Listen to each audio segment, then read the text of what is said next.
Hola chicos, ¿qué pasa? Okay, I have to like quit the chicos stuff. Hi guys, how are you doing? That's gonna take a long time. So we're gonna watch an interview that Robert Kiyosaki actually took in 2019. And I just bumped into it right now and I was like, you know what, I want to share it with you guys. It has like over 12 million views and I'm reviving it yet again. I'm reviving it because it is important. Now, I want us to take a look to look right to watch it together, and then you can find it at the Motivation Hub channel. It's yeah, you can find it there. Okay, let's get it. Do the rich people cringe and say, don't tell them that, Rob? Yes, yes, yes. Don't tell people what you know. Right. Keep them poor. My father Rich was the Dad head of Poor education. Dad. Most of you PhD, guys all that know stuff. him with I go home and ask him, said, why don't we learn about money in school? And he looked at me and said, because the government doesn't let us teach that subject. The government tells us what we can teach and what we can't teach. the government. And I thought that was strange. And I said, but aren't we going to school to learn about money? He says, no, your job is to get a job. I said, but you get a job to earn money. He goes, no, you're supposed to just get a job. I went, no, no, no, no, no. Isn't the purpose of a job to earn money? He goes, you're correct. I said, so why don't I just learn about money? I can skip the job part, you know?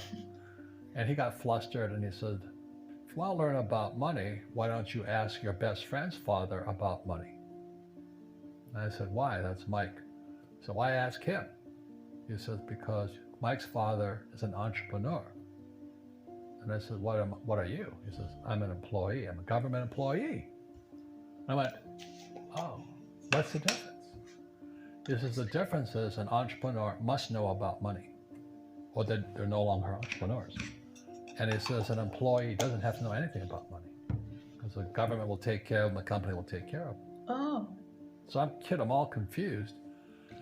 But I took my dad's advice and I trundled over to Mike's father's office and knocked on his door and I said, hey, I'm here, 9 years old.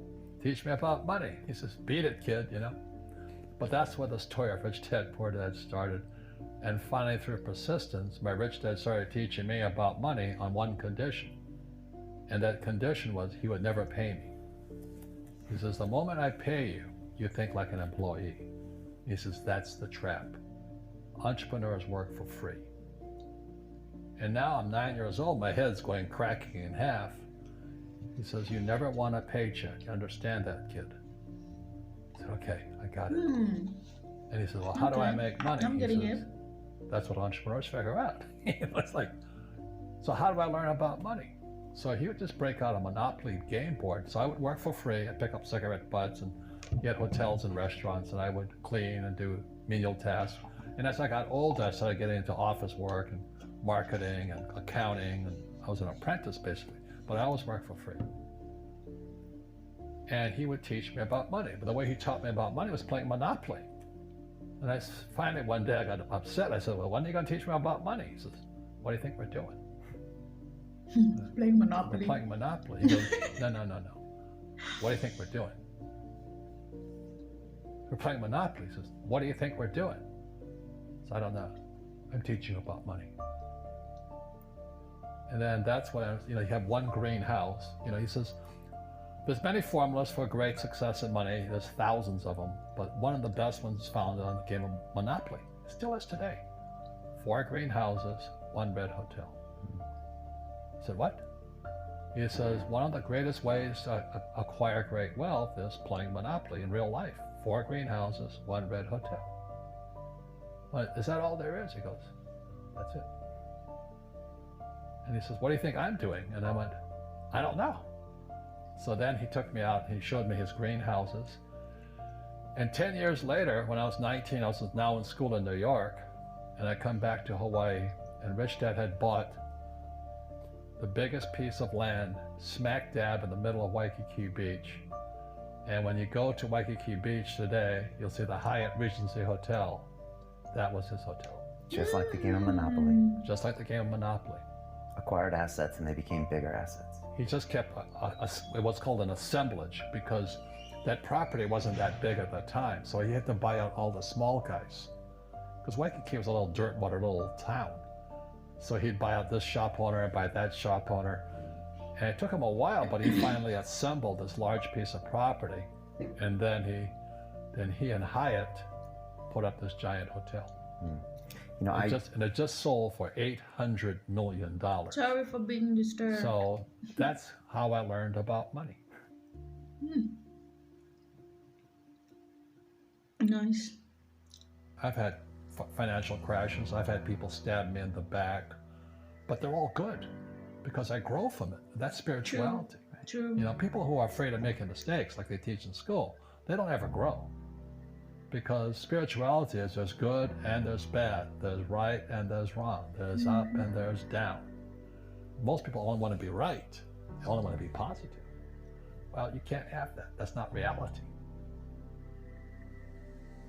Well, I wasn't poor by most people's standards, but I came from a family with a poor attitude, if you know what I mean. Yeah. Because rich, poor, middle class, poverty starts with a fundamental attitude. Poverty is passed on. It's taught in your families. And middle class is taught in families.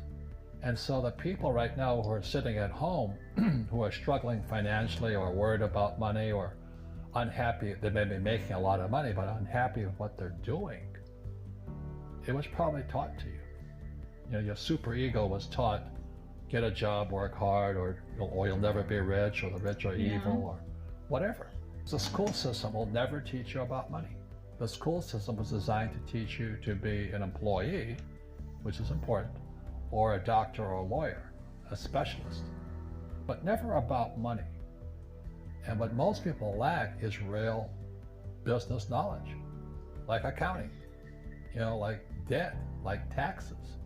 You got to know that stuff, but they don't teach it in school to anybody.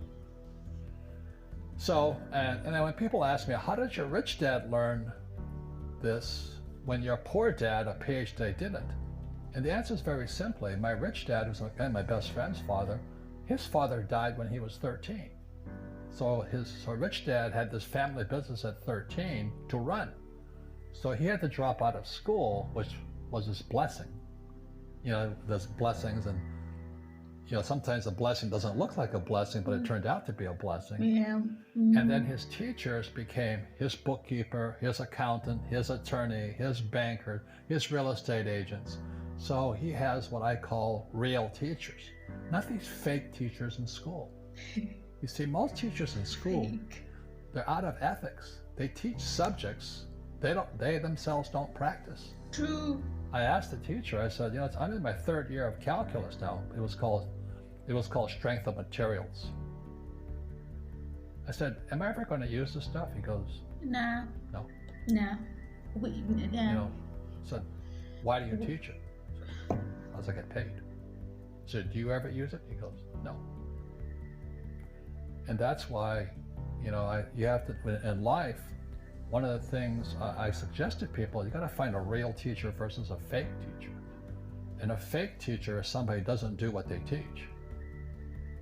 And a real teacher is doing what they teach every day. So my accountants, my attorneys, they're in it every single day. That's how I learn, because every day I'm solving problems in my business.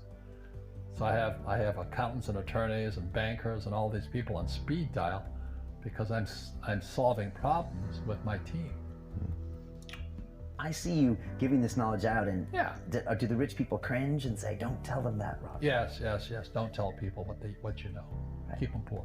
Oh. But, you know, unfortunately, the poor, as was in the Bible, I'm not real religious, the poor will always be amongst us because it starts up here. Right. It's that fear mentality. It's in their words, you know, and the words become flesh. Again, I'm not really religious. I flunked out of Sunday school also.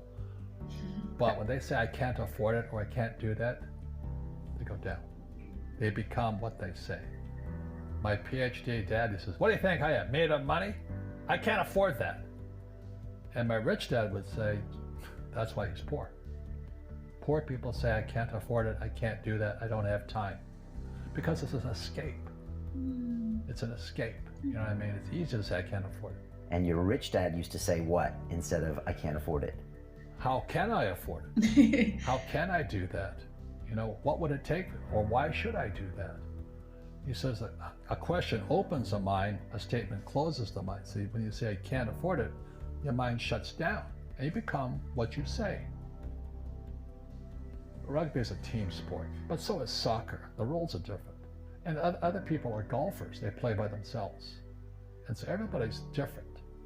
So my game financially is business, number one. Second is real estate. So what I say to young people is, you find your game.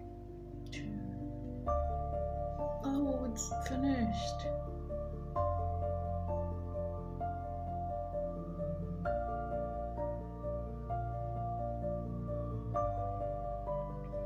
Yeah, there's a lot of editing that actually took place here. But I believe that there's like a full video, like a full one. I don't know, but I can try to find it, and then we can watch that together. So I just got intrigued by this video because like it's like legit right now. I was just pacing through and I was like, oh, okay, Robert Kiyosaki, speech that broke the internet, keep them poor. Oh hell no, what's happening? And then I just clicked it and I was like, you know what, I'm not gonna watch it. I want to watch it with you guys because okay, maybe some of you have watched it and maybe some of you haven't. I haven't, and it's a 2019 video, so there are kind of people like me out there, you know.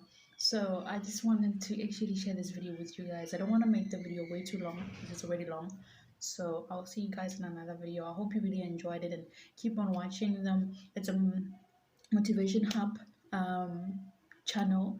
There are other channels out there, so do check them out whenever you're feeling like you can't go on anymore. These are the type of videos that you have to watch because they will give you the energy that you need, even though you should be the one to do that before something force you to. I wanted to use psychological terms, but nah, I won't. So see you guys on another video. Ciao, chicas.